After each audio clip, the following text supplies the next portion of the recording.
बेहद खास है। हालांकि इंटरनेशनल विमेंस डे कल है, लेकिन होली भी है, कल रंगों का त्योहार है, तो इसलिए हमने सोचा कि हम इस अवसर को मिस नहीं कर सकते। एक डिस्कशन हमने कल किया, सशक्त महिलाओं से बात की, और आज एक सशक्त पैनल हमारे साथ फिर है जिनसे हम चर्चा करेंगे। क्योंकि कहते हैं महिला के बिना जीवन अधूरा है, या एक दिन महिलाओं का नहीं होता, हर दिन महिला का होता है। और इसी बात को हम मानते हैं, क्योंकि महिला के बिना ना जीवन आगे बढ़ सकता है, ना घर आगे बढ़ सकता है। और महिला सशक्त है क्योंकि जिसमें सृजन की शक्ति है, वो सशक्त है, वो संपूर्ण है। लेकिन उसको कभी कभी दिक्कत होती है कि पहचान नहीं पाते हम अपनी शक्ति को। बस जरूरत है अगर, तो उस शक्ति की पहचान करवाने की, वरना सशक्त हर महिला अपने आप में है। हमारे साथ जो महिलाएं जुड़ी हैं उनका परिचय आपसे करा देती हूँ।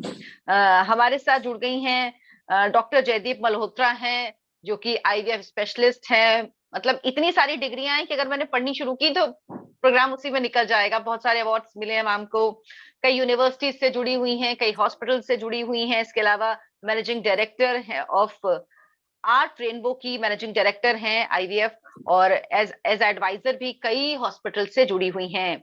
देश विदेश से कई पुरस्कार मिले हुए हैं।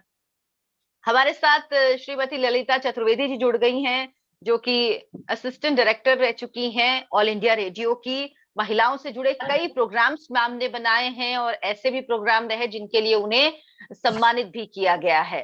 बेस्ट विमेन प्रोग्राम का खिताब भी मिला, कई और खिताबों के साथ। अंजलि सिंह जी हमारे साथ थी, लेकिन अभी शायद वो नहीं है, वो जुड़ेंगी हमारे साथ। चारू जी हैं, चारू मल्होत्रा हैं, जो ब्रिटेन से हमारे साथ जुड़ी हैं।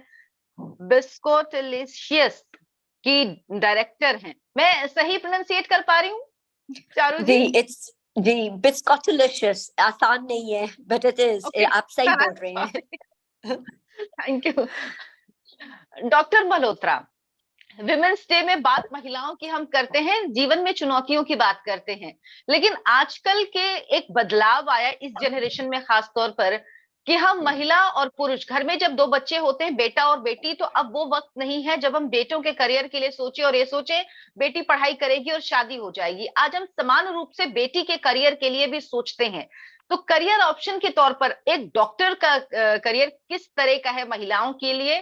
क्योंकि ये महिलाओं के लिए सुगम माना जाता है, लेकिन साथ ही साथ बहुत डिमांडिंग भी होता है। तो आपका अपना अनुभव क्या रहा है? आई थिंक अर्चना, एक डॉक्टर का जो करियर है बहुत एक्सट्रीमली डिमांडिंग है, और आजकल के बच्चे काफी स्मार्ट हो गए हैं। Everyone wants to work smart, not hard. So अब जब भी आप देखते हैं तो लड़कियां भी बहुत सोचती हैं कि कहाँ पे कौन सा करियर है जहां आप बहुत जल्दी सेटल हो जाएंगे और आप जल्दी से कमा पाएंगे। डॉक्टर का करियर वो नहीं है। सो अभी, और स्पेशली इवन आफ्टर, जब लाइफ बाद में भी लाइफ में मेहनत बहुत है, और मेडिसिन की कुछ ब्रांचेस हैं जहां आप शायद कुछ समय से काम कर सकते हैं, लाइक 9 बजे से 6 बजे तक।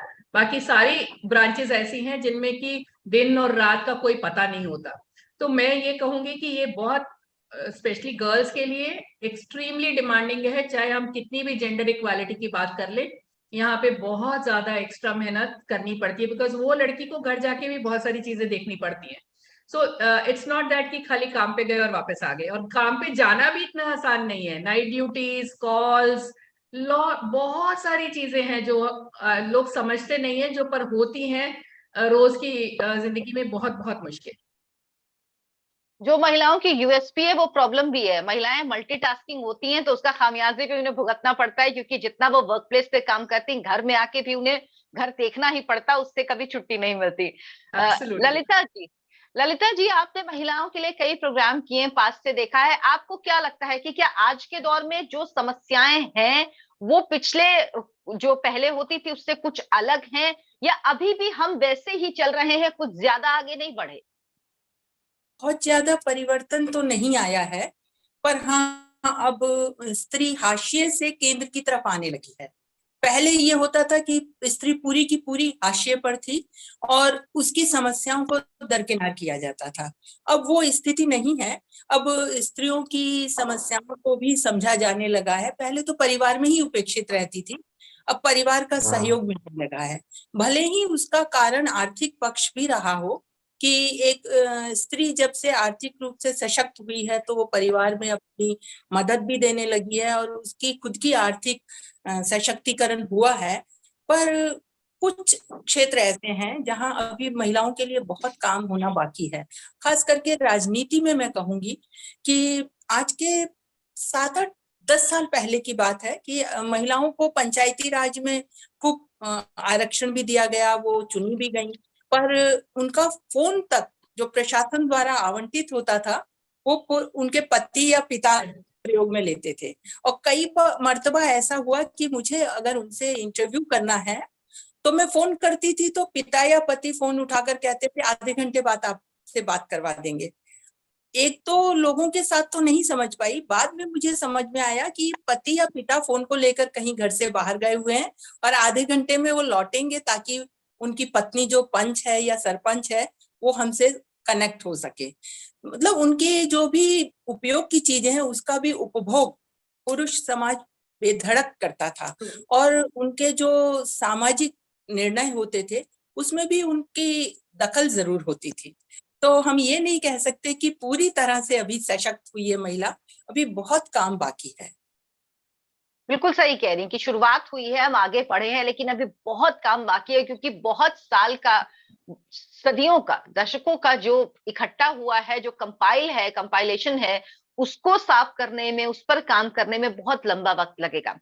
चारू जी, आप ब्रिटेन में हैं, एक लोगों के मन में हमेशा, हमारे देश की महिलाओं के मन में एक सवाल रहता है कि क्या बाहर के देश की महिलाओं की, खासतौर पर ब्रिटेन जैसे कंट्री की महिलाओं की स्थिति हमसे भिन्न होती है, या उनके अपने चैलेंजेस होते हैं, उनकी अपनी समस्याएं होती हैं, क्या स्थिति होती है? I think डेफिनेटली अपने चैलेंजेस होते हैं। एक तो हम लोग हर एक चीज का, जैसे आपने कहा कि प्रोज एंड कॉन्स होते हैं। हम लोग क्योंकि न्यूक्लियर फैमिली हैं तो हमारे पास जो सपोर्ट सिस्टम है फैमिली का वो नहीं होता।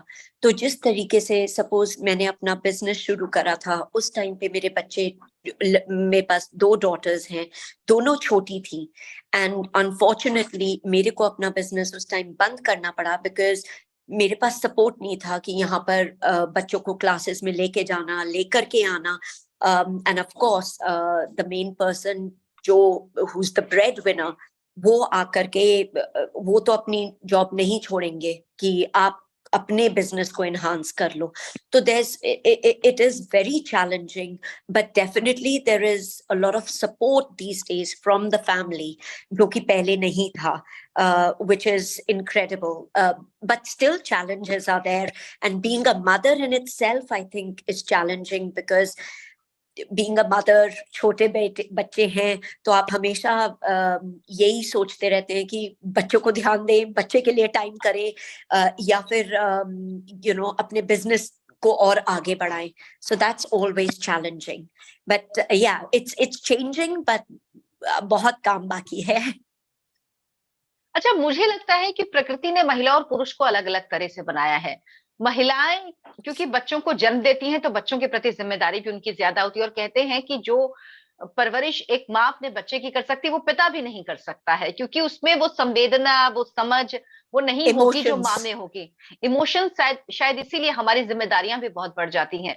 डॉक्टर मल्होत्रा, जो चारू जी ने बात कही, मैं उसमें आप क्या सोचती जानना चाहूंगी कि जो ब्रेड अर्नर है ये हमेशा मेल ही होता है, ये ठीक है, ऐसे ही होना चाहिए, क्योंकि प्रकृति ने महिलाओं को अलग तरह से बनाया है, महिला के पास चॉइस होनी चाहिए कि वो काम करना चाहती या नहीं नहीं करना चाहती, या अब वो वक्त है कि महिलाओं को ब्रेड अर्नर के तौर पर गिना जाना चाहिए या उस भूमिका में आ जाना चाहिए? क्या सोचती हैं? एक्चुअली क्या होता है कि हम लोग ध्यान नहीं देते हैं। आज की तारीख में भी एक यूएसए जैसे देश के अंदर 10 में से 4 घर महिला की तनख्वाह से चलते हैं। आप ये इमेजिन करिए। पर क्या है कि हम एक हमारी आदत सी बन गई है। एक तो महिलाओं में आदत है कि वो बोलती नहीं है, अब जब बोलना शुरू हुई तो अरे बहुत आगे बढ़ गई है, ज्यादा इनका मुंह खुलने लग गया। और पुरुषों के साथ ये है और ये फैमिलीज के साथ है कि वो बहुत उसको अप्रिशिएट नहीं करते हैं। आप अभी घर में, अपने घरों में भी देखेंगे, हमारे घर में जो काम करने वाली औरतें आती है, क्या होता है, सफाई करने वाली है, खाना बनाने वाली है। मैं अपने घर की ही बात बता दूं, नर्सेज हैं, मेजॉरिटी जो ये औरतें हैं, इनके घर इनकी वजह से चल रहे हैं। हस्बैंड्स का कंट्रीब्यूशन ना तनख्वाह के हिसाब से, वो जो कमाते हैं खाते पीते और मस्त करते हैं, यही है जो अपने बच्चों को पढ़ा रही है, मेहनत कर रही है, एक जगह काम करने के बाद दूसरी जगह काम करने जाती है। I think we need to appreciate, और वो आंकड़े हमें लेके आने चाहिए, बिकॉज ये बहुत बहुत इम्पोर्टेंट है कि महिला का कंट्रीब्यूशन हमेशा से रहा है, और अब तो फिलहाल इस स्टेज पे काफी अच्छा है।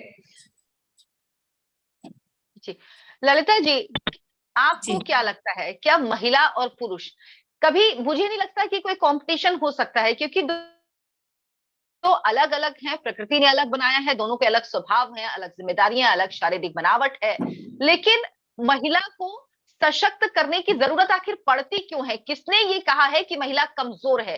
क्या बचपन से जब परवरिश की जाती है तो ये चीजें मन में डाली जाती हैं जो अनकॉन्शियस माइंड में शायद नहीं भी डाली जाती, तो एक इस तरह से परवरिश होती है आज भी कि अनकॉन्शियस माइंड में ये चीज रहती है कि प्रायोरिटी अगर काम करने की आएगी तो वो पुरुष की होगी, जिस तरह से आपने बताया कि अगर वो करती भी है पंचायत, और ये सब जो आपने पंचायत स्तर का जिक्र किया, ये तो हमने कई बार सुना है, कई बार तो विधायक भी हो जाती महिलाएं, लेकिन काम पति ही कर रहे होते हैं, वो सिर्फ कहने के लिए ही होती हैं, क्योंकि वो सेफ सी, वो सुरक्षित सीटें होती हैं। तो आपको क्या लगता है कि क्या अब ये परिवर्तन देखने को मिल रहा है? बिल्कुल मिल रहा है अंजलि जी। मैं कहूंगी ब्रेड अर्नर तो सदा से महिला रही है। किसान जब काम करता है तो अकेला किसान नहीं काम करता, उसके साथ उसकी पत्नी भी लगती है किसान के काम में, खेती बाड़ी में, और वहां से लेके अनाज के भंडारण तक का सारा काम वो महिला संभालती है। तो बराबर की हिस्सेदार वो उस समय भी रहती है। और अगर महिला के मन में ये डाला भी जाता है कि तुम शारीरिक रूप से कमजोर हो, तो मेरा ये मानना है कि मानसिक रूप से वो बहुत मजबूत है।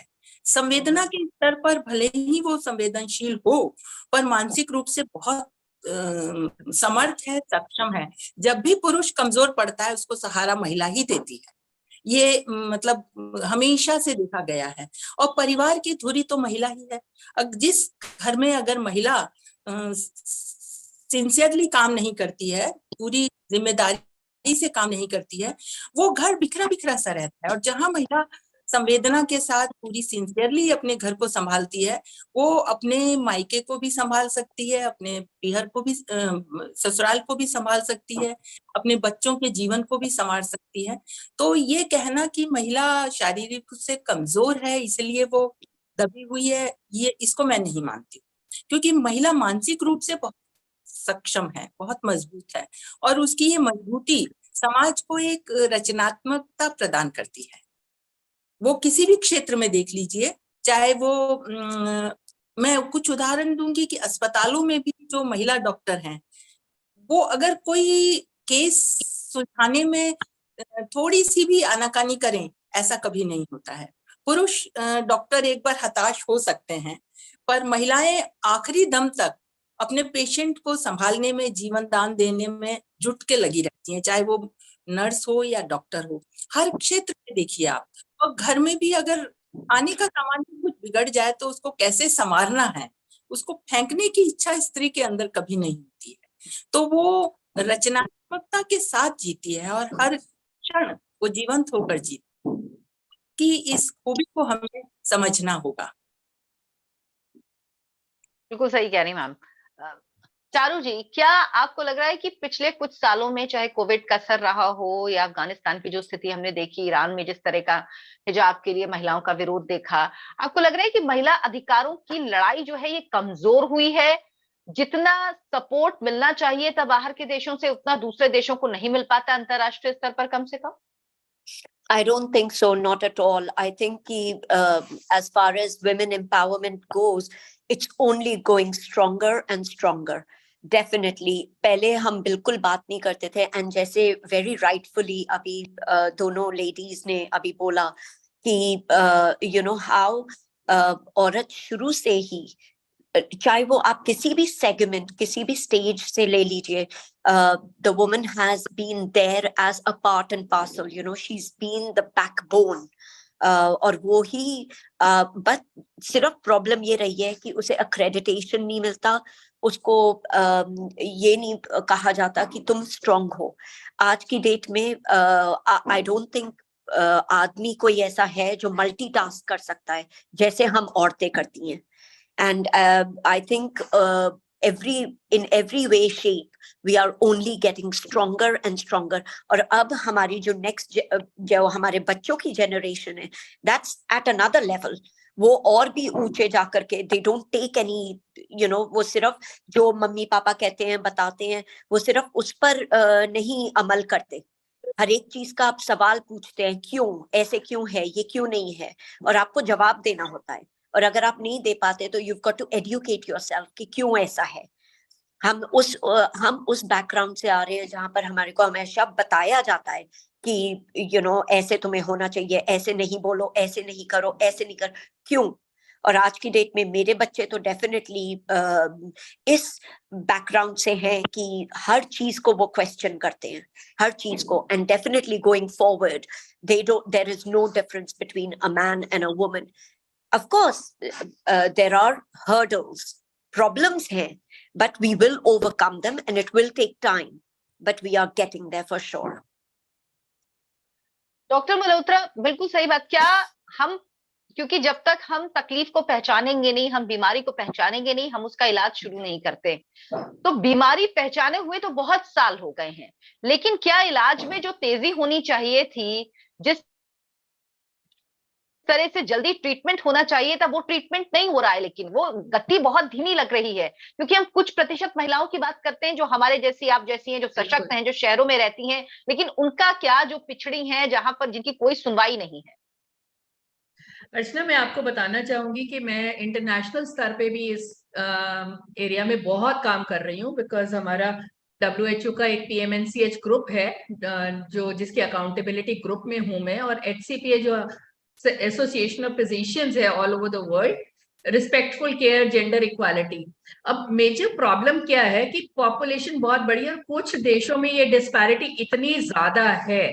और आप अभी बड़े बड़े देश को ही देख लीजिए. अभी वेरी रिसेंटली जो अमेरिका के अंदर अबॉर्शन के ऊपर जो लॉ आया है, आप इमेजिन करिए कहाँ से इक्वालिटी. एक औरत ये डिसाइड नहीं कर सकती कि वो एक बच्चा पैदा करना चाहती है या नहीं करना चाहती है. कौन डिसाइड करेगा?